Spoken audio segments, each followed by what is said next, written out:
Let's talk about the ego. तो आज हम बात करेंगे ईगो के बारे में। तो ईगो ऐसी चीज़ होती है जिसे समझना थोड़ा सा मुश्किल हो जाता है मेरे हिसाब से, क्योंकि ईगो के बारे में जो हमको बोला जाता है बचपन से सोसाइटी के अंदर जो कहा जाता है, जो सुनाया जाता है, वो कई कई बार मिसलीडिंग हो सकता है। क्योंकि आपको ये बताया जाएगा कि ego is a very dangerous thing, it's very harmful, get totally rid of your ego, it will destroy you. मतलब ऐसी बात आपको कही जाएगी which I believe is only partially true, because if you get rid of your ego you will lose your ability to protect yourself from the machinations of the world. You would lose your competitive edge without ego.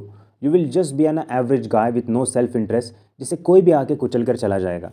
तो अगर ऐसा है तो ego के बारे में self help literature में इतना बुरा क्यों कहा जाता है? तो इसका जवाब यह है कि वो सिर्फ एक सर्टन टाइप के ईगो के बारे में कहा जाता है।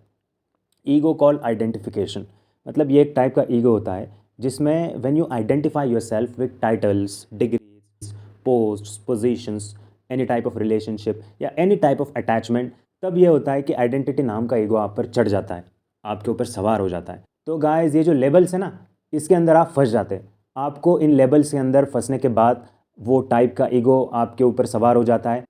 तो इन टाइप के लेबल्स में आपको फंसना नहीं है, but at the same time you should have healthy ego, call it a constructive ego. It should have something to latch onto, like a goal, purpose, mission, etc. Also remember to not get too much attached to your goal or purpose or mission. अब एक और type का attachment हो जाता है कुछ लड़कों को, वो ये कि मैं मराठा हूँ, मैं राजपूत हूँ, मैं सिख हूँ, मैं जाट हूँ। मतलब इस तरह से वो अपने आप को अटैच करके ईगो बना लेते हैं। किसी जात से या कम्युनिटी से वो अगर बिलोंग करते तो वो बहुत प्राउड फील करते हैं अपने आप को, जो कोई बुरी बात नहीं है। लेकिन हर चीज़ में अगर आप उसको ला रहे हो तो दैट्स अ बैड थिंग। तो मैं ये कहूँगा कि इसमें कुछ बुरा तो नहीं है, लेकिन इसको सही जगह पर इस्तेमाल करना सीख लीजिए। देखो, अगर आप राजपूत हो और आप इसका अगर शो ऑफ कर रहे हो बिना वजह, बिना फालतू गाड़ियों पे स्टिकर लगाकर, हाथ में झंडा लेकर सोशल मीडिया पे पोस्ट करना, महापुरुषों की फ़ोटो सोशल मीडिया पर स्पैम करना just to show off that मैं पर्टिकुलर कम्युनिटी से बिलोंग करता हूँ, तो it's not a good thing. क्योंकि आप ये सब करते हुए चोमू दिखते हो भाई। इससे यही दिखता है कि आप कितने इनसिक्योर हो अंदर से, लाइफ में कुछ आपको काम धाम है नहीं, इसलिए आप इन चीज़ों का सहारा लेकर अपना अपनी कीमत बढ़ा रहे हो, अपनी वैल्यू बढ़ा रहे हो।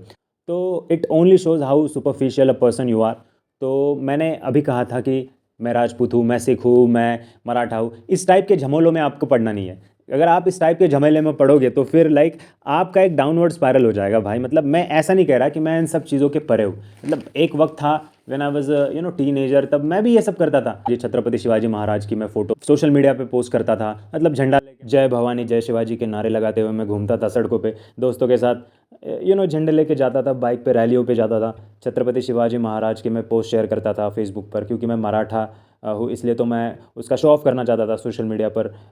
तो मैं ऐसा हूँ वैसा हूँ, दिस दैट ब्ला ब्ला, वो ये जो हम सब करते हैं, हम एक पर्टिकुलर कम्युनिटी से बिलोंग करते हैं, ये जो शो ऑफ करते हैं, तो man should just stop doing it. Because मुझे ऐसा लगता है कि यंग लोग अगर इन सब चीज़ों से दूर रहेंगे तो ये अच्छा रहेगा, क्योंकि इनसे हासिल तो कुछ नहीं होता है, बस a false sense of pride आपके अंदर आ जाता है, और without anything to justify, without you bringing anything on the table. अपनी कौम का, जात का घमंड सबसे बुरी चीज़ है, क्योंकि आपके उच्च जाति में या पर्टिकुलर कौम में पैदा होने से आपका कोई कंट्रीब्यूशन नहीं है। You are just playing a role in this universe. आपके राजपूत होने से या आपके ब्राह्मण होने से या आपके जाट होने से किसी को कोई फ़र्क नहीं पड़ता। आप अगर सोशल मीडिया पर महाराजा सूरजमल जाट की फ़ोटो शेयर कर रहे हो just to show off and feel proud, तो आप प्राउड तो फील करोगे अपने आप में, लेकिन इससे बाकी लोगों को कुछ कोई फ़र्क नहीं पड़ेगा, औरों को कुछ फ़र्क नहीं पड़ेगा। ये बात मैं कहना चाहता हूँ कि इन सब चीज़ों से दूर हो जाओ, इन सब चीज़ों के परे हो जाओ। मैं जबलपुर का हूँ, मैं बीकानेर का हूँ, मैं मेवाड़ी हूँ, मैं काठियावाड़ी हूँ, मैं इतनी पॉलिटिकल पहुँच है मेरी, मेरा फुफ्फा ताऊ नाना परदादा ये है वो है, मेरा बापू ज़मींदार है। भाइयों, इन सब चीज़ों में आपको पढ़ना ही नहीं है, इससे किसी को कुछ फ़र्क नहीं पड़ने वाला है। एक चीज़ से फ़र्क पड़ता है लोगों को, वो ये है कि what value you bring on the table, what value you can offer to people, what things you are ready to contribute towards society. तो यही सब चीज़ें मैटर करती है। ये बाकी जो लेबल्स है, ये आइडेंटिफिकेशन है, ये फॉल्स सेंस ऑफ आइडेंटिटी है, ईगो है, इससे किसी को कोई फ़र्क नहीं पड़ता। तो ये सब छोड़ दो भाइयों। These labels will dog you down and slow down your progress. Thank you.